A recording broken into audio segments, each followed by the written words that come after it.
আজ আমি বানাবো ইলিশ মাছ ভাপা। 3 পিস ইলিশ মাছ নিয়েছি, কাঁচা লঙ্কা বাটা, সর্ষে বাটা, সাদা সর্ষে বাটা, কাঁচা লঙ্কা চিরা, লবণ, হলুদ আর সর্ষের তেল। এবারে আমি মাছের মধ্যে একে একে সব মশলা মাখিয়ে নেব। প্রথমে দিলাম কাঁচা লঙ্কা বাটা, এবারে সাদা সর্ষে বাটা, হলুদ গুঁড়ো,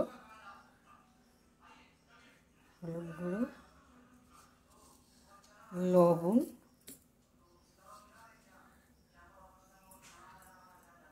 আর সর্ষের তেল।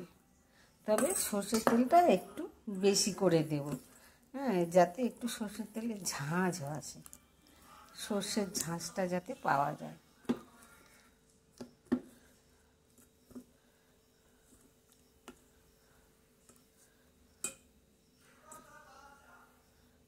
ভালো করে মাখানো হয়ে গেছে। এবারে এই চেরা কাঁচা লঙ্কাগুলো এর মধ্যে দিয়ে দেবো, দিয়ে আমি এটা চাপা দিয়ে রেখে দেবো কিছুক্ষণের জন্যে।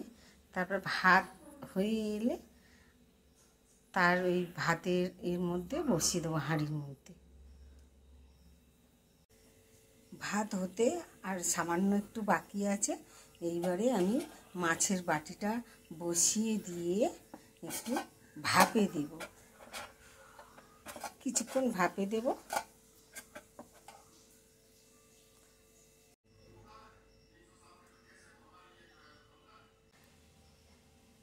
এখন আমি বানাবো ইলিশ মাছের ঝোল, কালো জিরে আর বেগুন দিয়ে।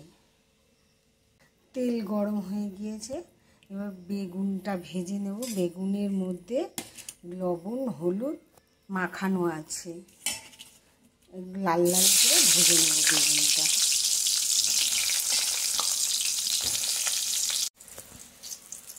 বেগুন লাল করে ভাজা হয়ে গেছে, বেগুন ভাজাগুলো তুলে নেব। এইবার এতে কালো জিরে দেব, কালো জিরেটা একটু গরম হতে দেব। দিয়ে এখানে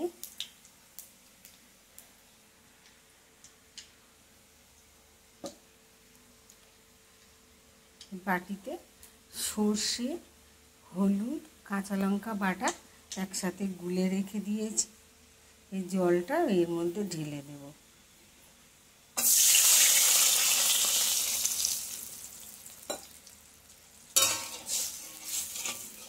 এই ঝোলটা ফুটে উঠলে বেগুন আর কাঁচা ইলিশ মাছ একসাথে দেব। ঝোল ফুটে গিয়েছে, এবারে একে একে কাঁচা ইলিশ মাছগুলো দিয়ে দেব, লবণ দেব,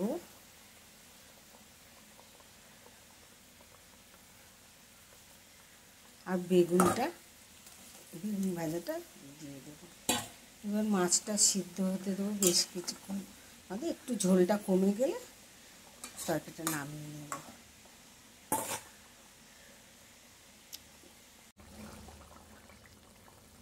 আর একটু ঝোল কমে গেলে নামিয়ে নেব। তরকারিটা বাটিতে ঢেলে নিয়েছি, এইবারে চাপা দিয়ে রেখে দেবো। আজকে দুপুরের মেনু ভাত, ইলিশ ভাপা আর কালো জিরে বেগুন দিয়ে ইলিশ মাছের ঝোল।